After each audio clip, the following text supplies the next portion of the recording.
سلامونه. په صوابۍ کې لیونی سپي راوتي دي او په یو کلي کې اته خلک خړلولي دي، په بل کې 9 او په بل کې 13. او په سوشل میډیا مختلف پوسټونه ګرځي وایي چې د دم دپاره په دې نمبرو باندې رابطه وکړئ. د دم به بالکل خپل کار کې زه د هغې نه انکار نه کوم. په دم سره سره د دوی نه هم تاسو استفاده واخلئ. زما په ایمرجنسي کې ډیوټي وه، نو ما له یو کاکا راغی خپل زوی راوستی و او هغه باندې به یره راته چې اوبو ته به یې کله لاس کول، نو دومره یره به پرې راغله چې رپېدو به جټکې به پرې رالې او په خپل شعور کې پوره نه وم. ما چې د کله هیسټري اخیستله ما یې دی خو چېرته سپي نه دی خړلولی، وي نه اوس یې خو سپي نه دی خړلولی. ما تېر پخوا یې خو نه و خړلولی. وي او دی مخکې دی زه او زما ورور موږ 3 کسان چې کوم دي زموږ سره وړوکی کوکری و هغې خړلولي وو.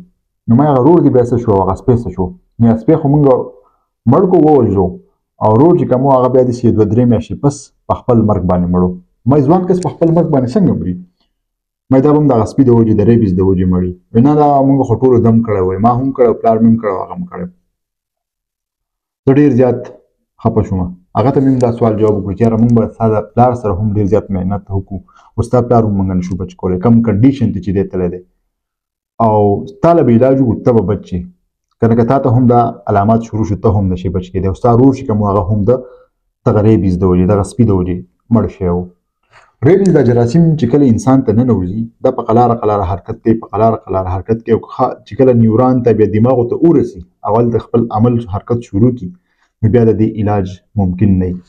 انسان ته ورسره جټکې راځي، انسان بالکل چې کوم دی پوه شي، انسان باندې د اوبو نه یره راځي، قار ولورځي، دړ ولورځي، ډېر ګډوډ شي. دا ټول د هغې خپل علامات دي او دغه علامات چې کله شروع شي یعنې ذهني علامات پکې شروع شي بیا د دې مورټلټي ریټ یعنې د ریبیز نه د مرګ چې کوم فیصد دی هغه 100% دی واقع کېږي.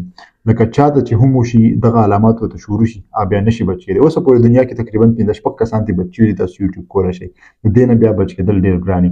خو که تاسو چېرته ریبیز وچیچي، سپی بل چې شی مو وچیچي او تاسو په ټایم باندې دوایي وکئ نو تاسو بچ کېدلی شئ.